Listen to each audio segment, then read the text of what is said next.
దాన్ని అది ఆ సామెత కేసీఆర్ గారే గుర్తుపెట్టుకోవాలి, అది కేసీఆర్ గారికి వర్తిస్తుంది. గతంలో గిట్లనే మీకు ఒకసారి అవకాశం ఇచ్చారు, మీరు పాలివ్వలే. ఈరోజు కూడా అదే పరిస్థితి ఉన్న సంగతి మీకు తెలుసు. బీజేపీకి అధికారం కట్టబెడితేనే తెలంగాణ అభివృద్ధి చేసి చూపిస్తాం, అది ప్రజలు కోరుకునేటువంటి నిజమైనటువంటి బంగారు తెలంగాణ సాధ్యమవుతుందని చెప్పి ప్రజలు గమనిస్తున్నారన్న సంగతి కూడా నేను తెలియజేస్తా ఉన్నాను. ఈ విషయం ప్రజలకు చాలా స్పష్టంగా అర్థమైంది మీరు చెప్పినటువంటి సామెత. ఈ రకంగా ఈరోజు గాడిద కట్టేసి దున్నపోతుకు పాలు విండినట్టుగా మీ ప్రభుత్వాలు ఏ రకంగా పనిచేస్తూ ఉన్నాయో ప్రజలకు అర్థమైంది. కాబట్టి రేపు రాబోయే రోజుల్లో భారతీయ జనతా పార్టీ వైపు మొగ్గు చూపుతున్నారు కాబట్టి ఏదో ఒక రకంగా భారతీయ జనతా పార్టీని అబాసుపాలు చేయడానికి ప్రయత్నం చేస్తూ ఉన్నారు. ప్రజలు అన్ని విషయాలు గమనిస్తున్న సంగతి నేను తెలియజేస్తా ఉన్నాను. అంతేకాకుండా నిన్న కేసీఆర్ గారు మాట్లాడుతూ ఛత్తీస్గఢ్లో మావోయిస్టులు చేస్తున్నటువంటి హింసను వీరు వెనుకేసినట్టుగా మాట్లాడారు. నేను ఒకటే అడుగుతా ఉన్నాను,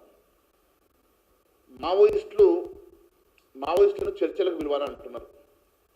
కేసీఆర్ గారు మీ ప్రభుత్వంలో ఎన్ని ఎన్కౌంటర్లు చేశారో మీకు తెలియదా?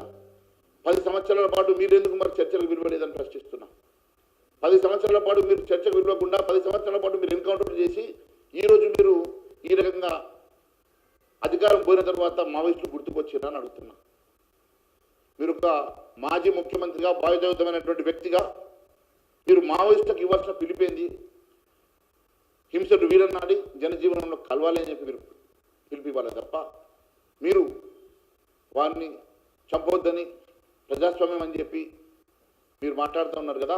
10 సంవత్సరాల అధికారులు ఉన్నప్పుడు అనేకమైనటువంటి ఎన్కౌంటర్లు చేసి ఏ రోజు కూడా చర్చల గురించి ఆలోచించని కేసీఆర్ గారు ఈరోజు అధికారం పోయిన తర్వాత మీకు ఇవన్నీ గుర్తుకొస్తున్నాయని చెప్పి ప్రశ్నిస్తున్నాం. అంతేకాదు తుపాకీ కొట్టడం ద్వారా రాజ్యాధికారం వస్తుందని చెప్పి ప్రజాస్వామ్యం నమ్మకుండా హింసను చేపట్టుకొని హింసనే ప్రధాన అస్త్రంగా ఉపయోగిస్తున్నటువంటి మావోయిస్టులను మీరు ఎన్నికేసుకొని మీరు ఈ రకంగా మాట్లాడడం ప్రజలు గమనిస్తున్నారు. ఈరోజు కేవలం ఓటు బ్యాంకు కోసమో కేవలం ఈరోజు అధికారం కోల్పోయిన మధ్య లేక మాట్లాడుతున్నారో మరి ప్రజలు అర్థం చేసుకోగలుగుతారు. ఈ రకంగా మీరు బట్టగాల్చి మీదేయడం సరైనటువంటి పద్ధతి కాదు, ఇది మంచి పద్ధతి కాదు, మీరు ఒక బాధ్యతమైనటువంటి వ్యక్తిగా మాట్లాడాల్సిన మాటలు కాదు అని చెప్పి మేము మీకు తెలియజేస్తా ఉన్నాం. మరి చర్చలు అన్నారు కదా, గతంలో కూడా ఉమ్మడి ఆంధ్రప్రదేశ్లో 2004లో కూడా ఈ రకంగా చర్చలు చేశారు కదా.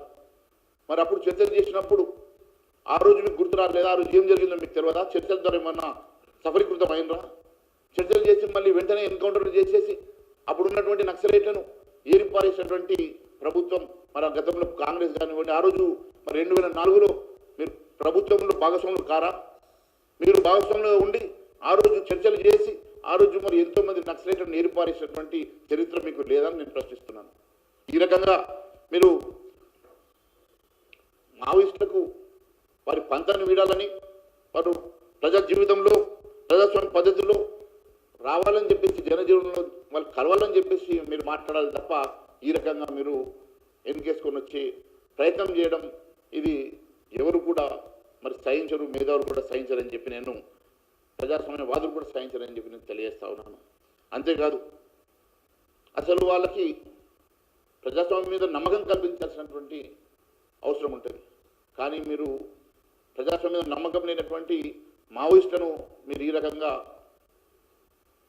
గతంలో మీరు కనీసం వారితో చర్చలు కూడా జరపడానికి ఇష్టపడడం మీరు ఈరోజు ఈ రకంగా మాట్లాడడం ఇది కేవలం రాజకీయం కోసం, రాజకీయ లబ్ధి కోసం మాట్లాడుతున్నట్టుగా ప్రజలు మరి గమనిస్తున్న సంగతి నేను తెలియజేస్తా ఉన్నాను. తెలంగాణలో మళ్ళీ బీఆర్ఎస్ ప్రభుత్వం వస్తే పగటికలుగా అంటా ఉన్నారు. కేసీఆర్ గారు మీరు ఎన్ని పగటికలుగా అన్నా మీరు గత 10 సంవత్సరంలో చేసినటువంటి విధ్వంసం ప్రజలు మర్చిపోరు. తెలంగాణ రాష్ట్రంలో మీ ఫార్ములా పూర్తిగా అట్టర్ ఫ్లాప్ అయింది. మీరు మొన్నటి ఎన్నికల్లో మీరు చేసినటువంటి అనేకమైనటువంటి ప్రజా వ్యతిరేక విధానాలు కానీ ఆర్థిక విధ్వంసం కానీ ప్రజలు మర్చిపోలేదు.